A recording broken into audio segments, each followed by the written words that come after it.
dit qu'une œuvre doit être présentée dans la langue avec laquelle elle a été écrite.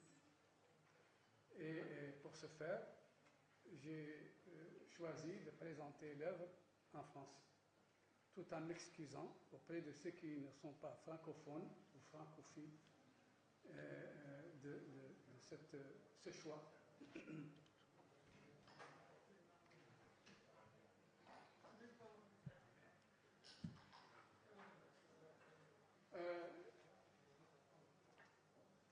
D'abord, la Mauritanie entre les chars et les urnes, c'est un titre très attrayant, d'autant plus attrayant qu'il s'inscrit dans le contexte actuel comme étant la préoccupation essentielle ou l'interrogation essentielle que pose non seulement le Mauritanien lambda, mais aussi, principalement, l'intelligentsia et la classe politique.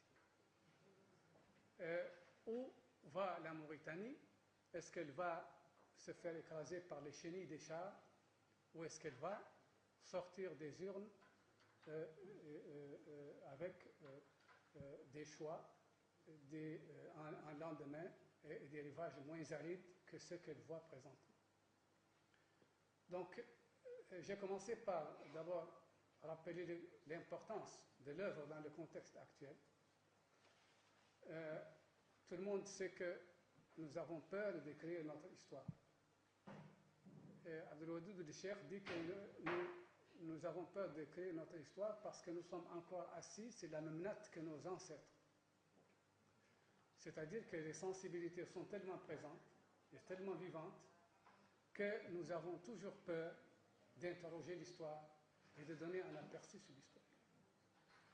L'œuvre que nous allons examiner aujourd'hui est une référence dans la mesure où il apprécie l'évolution des régimes militaires en Mauritanie, un régime militaire continu du reste. La première tentative de cerner cette évolution suscite, me semble-t-il, au mérite d'être saluée comme le signe d'un courage exceptionnel et surtout quand elle s'accompagne d'un effort d'objectivité que vous allez mesurer avec lui. C'est un officier qui connaît bien les rouages de l'armée et les aptitudes de ses hommes par rapport aux exigences de la gestion du pouvoir politique. Et donc, ce témoignage n'est pas très, très important parce qu'il nous permet d'entrer dans les coulisses, dans les labyrinthes du pouvoir politique militaire pour comprendre en fait ce qui a motivé les grandes décisions et ce qui a été prépondérant dans les moments cruciaux de notre histoire, de l'histoire des régimes militaires. Si nous ne disons pas un certain préjugé défavorable vis-à-vis des militaires, injuste d'ailleurs. Favorable résulte ou a pour source un certain nombre de facteurs.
c'est une situation difficile, une situation où l'armée était presque obligée de choisir de destituer un vieux marabout au crépuscule de sa carrière plutôt que de s'affronter à l'armée, à l'armée algérienne et au front Polisario que cette armée soutient.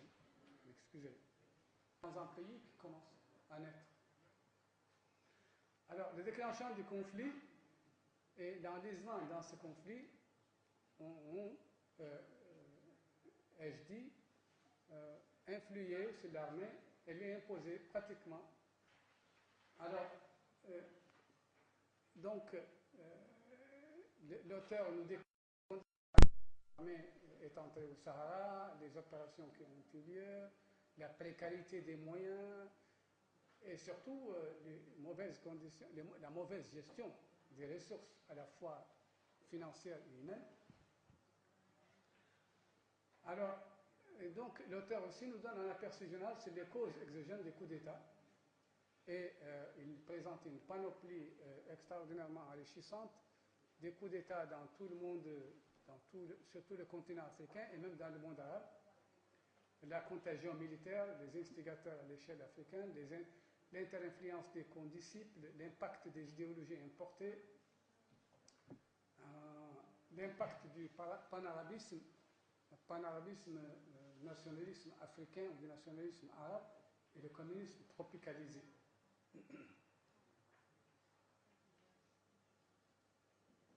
Donc les facteurs endogènes sont ceux-là.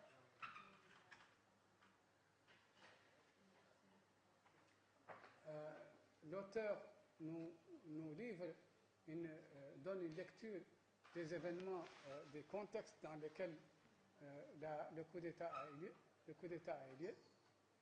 Et bon, nous qui sommes plus âgés que lui et qui étions déjà des acteurs, des activistes de la politique, nous pouvons témoigner que sa description de ce contexte est plus ou moins relativement objective. Alors, deuxième partie de ce livre, l'effectivité de l'armée au pouvoir. Nous avons ce que l'auteur appelle, ce que j'appelle l'ambition triangulaire, c'est-à-dire les trois choix fondamentaux de l'armée. L'armée est venue comme un sauveur suprême qui fait éruption sur la scène politique et qui justifie son entrée par l'incurie de la classe politique, les responsabilités du pouvoir à l'époque, et invoquer tout ça. Et donc, il voulait établir la paix, c'est un noble idéal, relancer l'économie et mettre en place des institutions démocratiques qui jusqu'à présent ne sont pas mises. Mais il y a eu la revanche des démons entre-temps, puisque le pays où le pouvoir militaire s'est avéré incapable de gérer la diversité, dans un pays forcément divers, et il y a eu des difficultés aussi du contexte géopolitique, c'est-à-dire les tiraillements endémiques entre deux pays qui cherchent chacun à satelliser la Mauritanie. Ces facteurs, donc, cette revanche des démons, a fait que les régimes, non seulement se sont succédés et il y a eu une destruction massive de l'élément humain au sein de l'armée suite à ces coups d'État, mais aussi il y a eu des exactions, il y a eu des erreurs monumentales qui ont renversé, qui ont causé des atrocités qui constituent ce qu'on appelle aujourd'hui le passif humanitaire. Alors, c'est ce que l'auteur appelle la décomposition autoritaire, la décompression autoritaire. Les réformes institutionnelles et politiques, l'auteur parle de toute l'évolution de l'expérience en matière de mise en place des institutions, depuis les structures d'éducation de masse, depuis le volontariat, passant par les structures d'éducation de masse, jusqu'au parti politique et l'adoption de la Constitution en 1991. L'instauration du multipartisme, la démocratie confisquée, la démocratie s'avère donc un leurre, s'avère un jeu auquel le pouvoir s'est adonné à la fin les réflexes territoriaux et la transition démocratique, les consultations populaires, l'auteur évoque le caractère fallacieux de ces consultations populaires.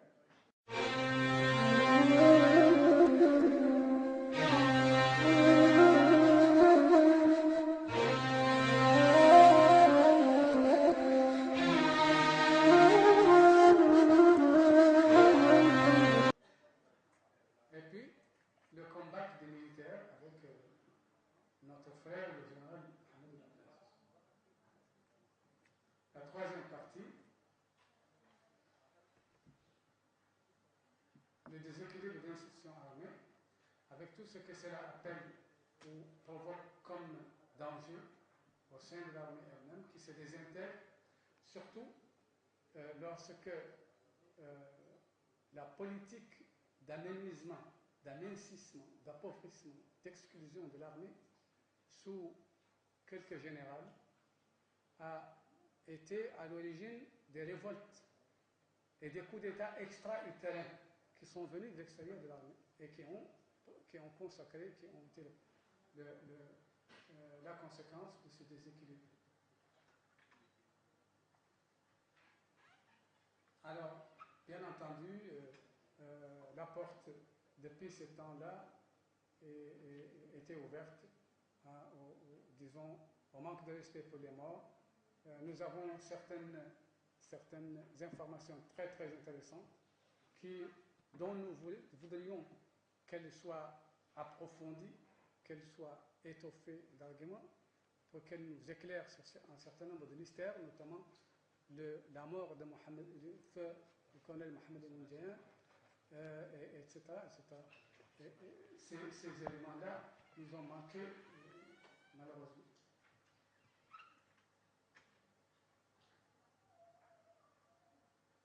Alors, le chapitre 6, la mort en disgrâce et la mafia en action, c'est un déchaînement des forces du mal après une certaine période, c'est-à-dire après 2003, le coup d'État de notre frère Saleh al-Hanana ou de Mohamed el-Shirne, c'est selon. Et donc, le déchaînement de cette vague d'actes disgracieux et de gestion mafieuse de l'État qui a commencé. Alors, l'auteur s'interroge pour savoir qui a tué Mohamed El-Moudjahid, mais il ne nous livre pas le secret. L'auteur nous livre également des actes de gestion personnelle dont il a été lui-même victime, et il s'attarde outre mesure pour nous convaincre que c'est un excellent officier.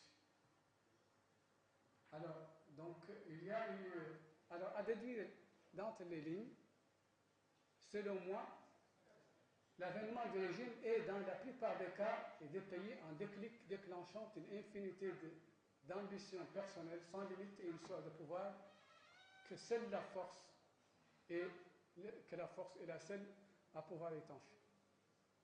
Une fois que le régime militaire s'installe, il n'y a plus rien à faire. Les gouvernants militaires ne peuvent jamais se soustraire à leur entourage tribal, social, quand bien même ils sont militaires, et quand bien même ils sont censés avoir une éducation militaire qui les soustrait aux influences néfastes de la société, ils tombent toujours dans le piège de leur entourage et tombent donc dans le népotisme, etc. Étant issu de son propre milieu culturel, l'armée subit de plein fouet les remous idéologiques qui agitent et divisent l'intelligentsia nationale. C'est évident, on l'a constaté depuis 1978, chaque groupe d'officiers avait son groupe de civils et son groupe de cadres, qui étaient soit des kadihines, soit des ba'zistes, soit des nasseristes, et plus tard, soit des islamistes. Quatrièmement, quelle que soit la situation, un coup d'État en cache toujours un autre, comme les trains. Alors, telles sont les conclusions, donc les aspects que j'ai relevés, je n'ai pas voulu allonger outre mesure. Tels sont les aspects que j'ai pu retenir de cet important ouvrage qui nous interpelle, qui nous interroge sur la question de savoir si l'armée peut revenir à son rôle et à quelles conditions. L'auteur, je le précise, pense que c'est impossible, voire difficile, voire impossible. Alors, je réserve, en tant que présentateur, je me réserve de faire des commentaires pour exprimer mon propre point de vue personnel, parce que je vais le faire, parce que je me suis senti relativement diabolisé à travers ce déséquilibre.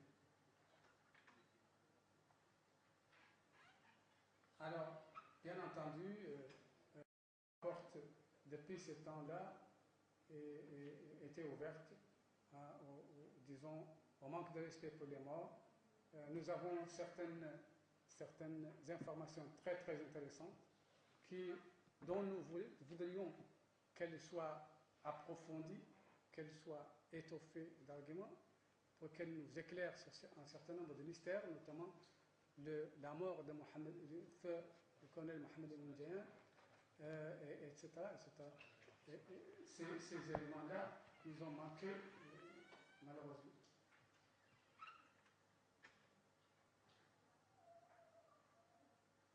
Alors, le chapitre 6, la en action, c'est un déchaînement des forces du mal après une certaine période, c'est-à-dire après 2003, le coup d'État de notre frère Saleh al-Hanana ou de Mohamed el-Cheikhna, c'est selon. Et donc, le déchaînement de cette vague d'actes, un déclic déclenchant une infinité d'ambitions personnelles sans limite et une soif de pouvoir que seule la force est la seule à pouvoir étancher.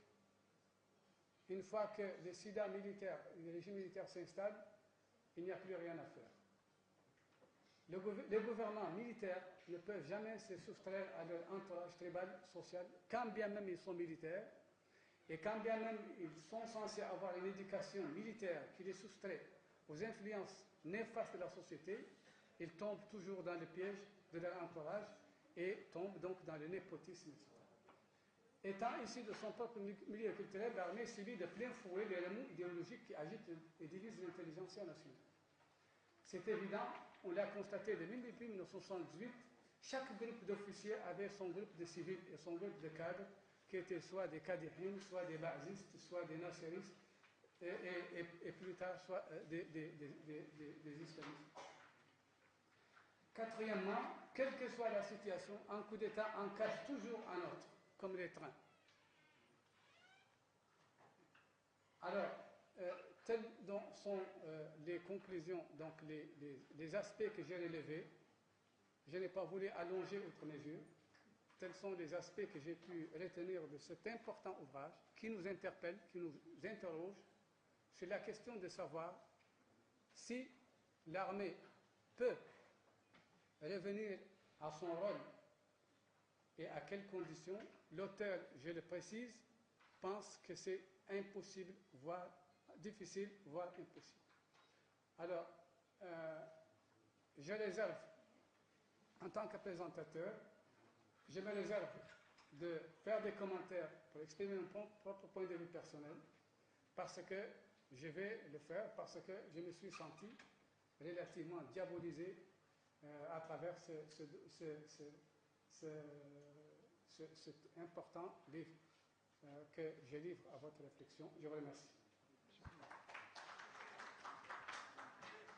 بعد تقديم الأستاذ عبد القادر سيكون هناك تقديم بالعربية من طرف الأستاذ محمد الكتاب.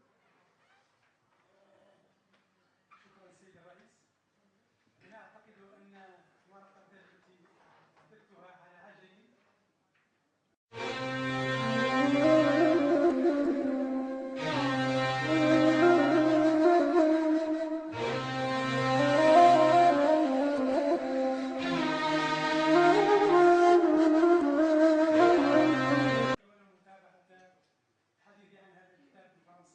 وتمكينهم بمتابعتها. أما إذا كان الإخوة هنا كلهم باستطاعتهم يفهمون اللغة الفرنسية فالأحسن أن نقتصد الوقت ونبدأ النقاش باللغة الفرنسية حول هذا الكتاب. فمعناه أن ما أعددت يوضح من حيث الشكل والمظهر كما قلت الكتاب خرج بطريقة وجيدة. يوضح العنوان الذي وضع على غلاف الكتاب: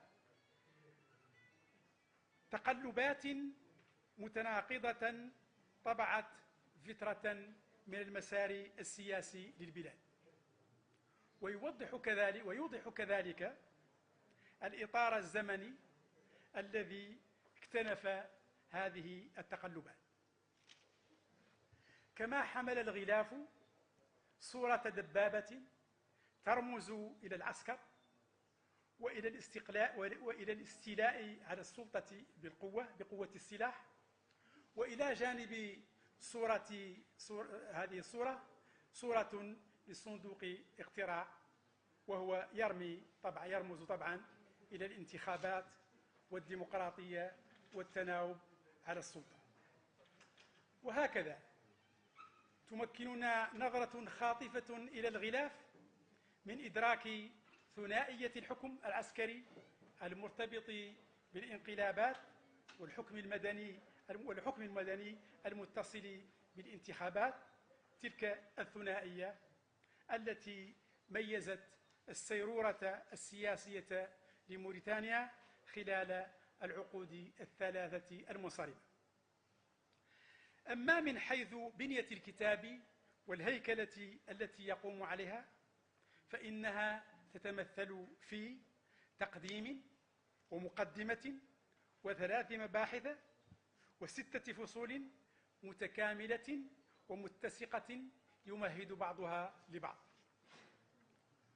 وفيما يخص الأسلوب فإنه أسلوب متأنق لا تكلف فيه، بل يعتمد تقنية السهل الممتنع، ويمتاز بالتلقائية والانسيابية، ويلجأ أحيانا إلى التناص والاقتباس، مما ينبئ عن تعدد المراجع التي تم الاطلاع